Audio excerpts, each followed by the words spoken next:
football is back. Training camp starts this week. The first practice is Wednesday. Kyle Shanahan and John Lynch have a press conference tomorrow. I'll be there. I'll ask them a question, and they'll love it.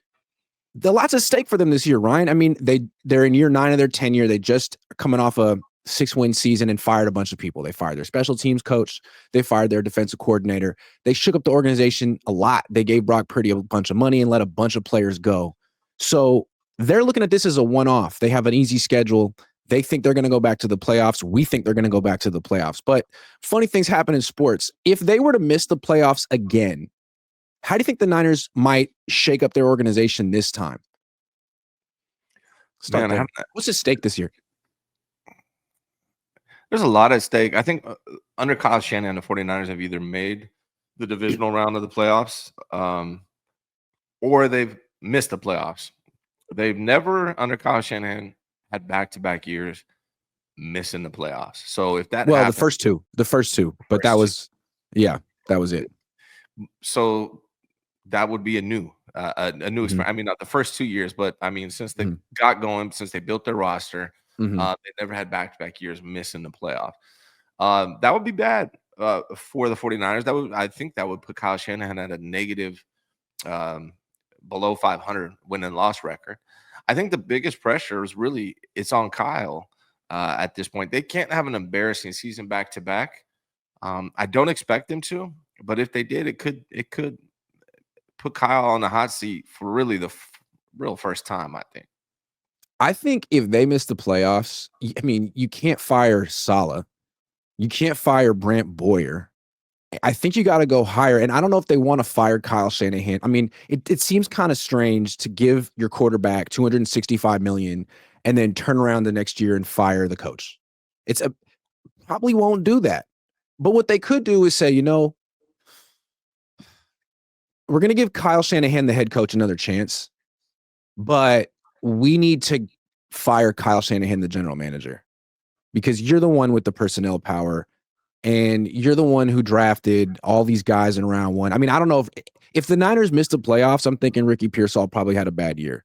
So like Ricky Pearsall, Jake Moody, all these first-round picks that didn't necessarily live up to the draft spot, they could finally say, you know what, Kyle, like you're killing yourself with this stuff. So we're not going to fire you. We're not going to fire Lynch. But Lynch, you're no longer the general manager. You're just the president of football operations. Kyle, you're the head coach, and we're going to promote R.J. Gillen or Tariq Ahmad to general manager, and that guy's going to have final say because we're getting all the 4th and 5th and 6th and 7th round picks right. That's him. So now he's getting a promotion, and Kyle, you just coached the team. Is that something that I almost feel like that they should have done that this year? I think it's possible. I just don't think. I think that with Kyle, they're either in or out on him, and this coming year is these next 2 years, really, right? Because I believe he's signed through next season, if I'm not mistaken. So this season, Lynch is signed through next season, and Kyle is signed through 2027, I believe. So he has an additional year. Mm-hmm. Yeah, I mean, it could be regime change, but I mean, I was thinking about it. The Niners have so many good players. Like they have an argument where you can 3 of the best players at their position on the team. Mm-hmm. They just can't miss the playoffs with this roster. I know the roster's had a lot of turnover and there's a lot of young dudes on it, but they still have some really good players. They still just committed a ton of money, $250 million to Brock Purdy. I know they have outs, but it's a big commitment. They got a ton of players. They just can't afford to miss the playoffs 2 years in a row like that. And if they did, there'd be some serious changes. And it would have to be, I would imagine, with Kyle. People are out on John Lynch. My only complaint with John Lynch is whoever was responsible for that trade for Trey Lance. I don't know who it was, but whoever did that was a huge error, a huge mistake. And then besides that, just not committing to the offensive line. Those are my only issues with John Lynch, but I don't know how much of that is Kyle, how much of that is John. Personally, if I had to move on from somebody, I'd rather be the coach than John. I really like John Lynch. I could just see the York saying, look, we love our scouting department. Mm-hmm. We like what our front office could be. We have so many good people in here. And we just feel like we're leaning on the coaches too much. Of course, we want coach input when we make these picks, but we're essentially letting the coaches make the picks. And that's probably the reason why the Niners are so bad. Their results have been so bad in rounds 1 through 3 and so good in rounds 4 through 7. It's a phenomenon. No other team is like it. And I think it's pretty clear that the coaches get final say in the first 3 rounds and the scouting department takes over after that. So if that continues to be a problem and, Ricky Pearsall doesn't work out and Ronaldo Green has a bad season and, Alfred Collins struggles this year, but once again, you get all these gems later on. I could see them saying, look, this is what we want to do. We want to promote and empower the people in the scouting department like Tariq Ahmad. And I could see John Lynch being like, cool, that's fine by me. I mean, like, I'm more of a delegator anyway. I've never pretended to be a personnel guy anyway. I've been, listening to Kyle because he's the guy who hired me. But if you want to make Tariq Ahmad in charge, I'm cool with that. I could see John being like on board. I don't know. I mean, Kyle wouldn't have a choice, but I could see Kyle being much more perturbed by that arrangement. Yeah, that's my thing is I don't believe the 49ers would approach Kyle like that. I really don't. I think they're either all in on Kyle or they're not, right? I think they're like, hey, we're going to let Kyle until we decide it's not working. So I don't see them taking power away from Kyle Shanahan as long as he's still the head coach for the 49ers. I think he's going to continue to do things the way he's doing them until they finally decide that, hey, it's not working. You think if they miss the playoffs that he would get the injury excuse again? Because most likely if they miss the playoffs, there's going to be some injuries. But in football, there's always injuries to a team. I don't know.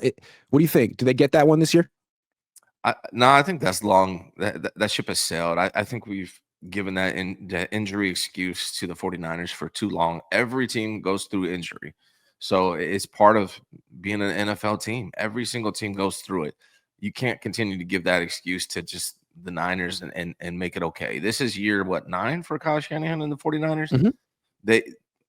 I'm all over the injury excuse personally. I don't care who gets injured this year, outside of maybe the quarterback. Really, I don't want to hear the injury excuse moving forward. And maybe if Brock gets hurt. If Brock gets hurt, fine. I understand that that's your starting quarterback. That's one thing. But everyone else, nah, I'm not buying it. I'm not with it, and I hope nobody pushes it.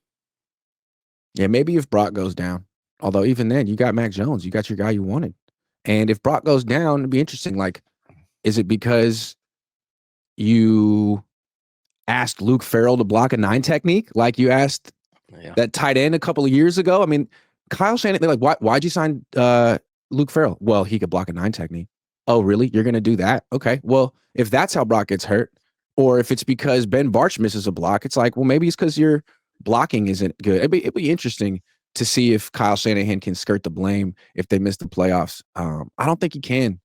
I've been saying it from the beginning, and if he's successful, he gets the credit. He's the head coach, and he's not only the head coach, he's the GM, really, right? So he's the head coach and the GM of this team. So when they're successful, he gets credit for that.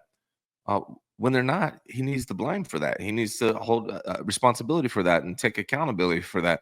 I've always felt that way. I've coached sports for a long time, and if whatever happens underneath me, it's my responsibility. And the same thing goes for Kyle. So regardless of anything that happens on the outside, except for maybe a Brock Purdy injury, unless it's Kyle's fault that he gets injured or something, I really don't have any excuses for a head coach making $15+ million a year or whatever it is. The reason they paid Brock all this money, they gave him the 7th highest paid quarterback in the league, is Jed said with Kyle, Brock's a top 10 quarterback. That's what Jed thinks. And I'm not sure that's true. So now Kyle has to prove that that's true. Like, because he wasn't a top 10 quarterback last year. You could argue by certain metrics he was, but it didn't lead to wins. So if he's a top 10 quarterback, you should be in the playoffs, especially with this schedule. And Kyle needs to show that he actually was the special ingredient. Because my theory is that Christian McCaffrey at his prime made Brock Purdy a top 10 quarterback. But I also would argue that Christian McCaffrey in his prime on this team, surrounded by those players and coaches, would have made Jimmy Garoppolo statistically a top 10 quarterback, and a lot of quarterbacks in the league a top 10 quarterback. Jared Goff, Tua, Kyler. That's how I feel. Maybe I'm wrong, but I guess we can find out this year, because I don't think Christian's going to be like he was when he's 26 now. Yeah, we'll see. I mean, that's What's Christian going to look like? What's George? Are they going to get George? I really have a prediction. I think George is going to be more involved than ever. I think they're going to have to, especially with the way the wide receiver room is shaping up. So it's going to be a good test for Brock because I don't think they have great wide receivers right now, at least for the first few weeks. So we are going to see Brock have to shoulder a lot of the team, and he's going to have to earn that big payday, man. That's the other thing about this season that's a little different is Brock's paid now. So the expectations are going to be a little higher for him also. All day, every day, Kim says, what if RS gets the job? Do y'all think he would want Brock as his quarterback? RS Sherman? Saleh. Saleh. Richard Sherman. Sorry, that brain freeze there. Depends on what happens this year. Yeah, it really does. We're going to learn a lot about Brock Purdy this year. I mean, he's still very early in his career.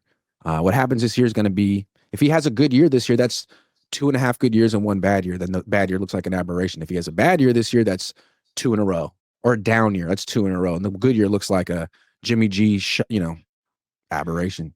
I would love to be surprised by Brock because I feel like there's not much to learn about Brock anymore. Honestly, I think I know who Brock is, and I think he's a good quarterback that's going to play up to the level of the team around him.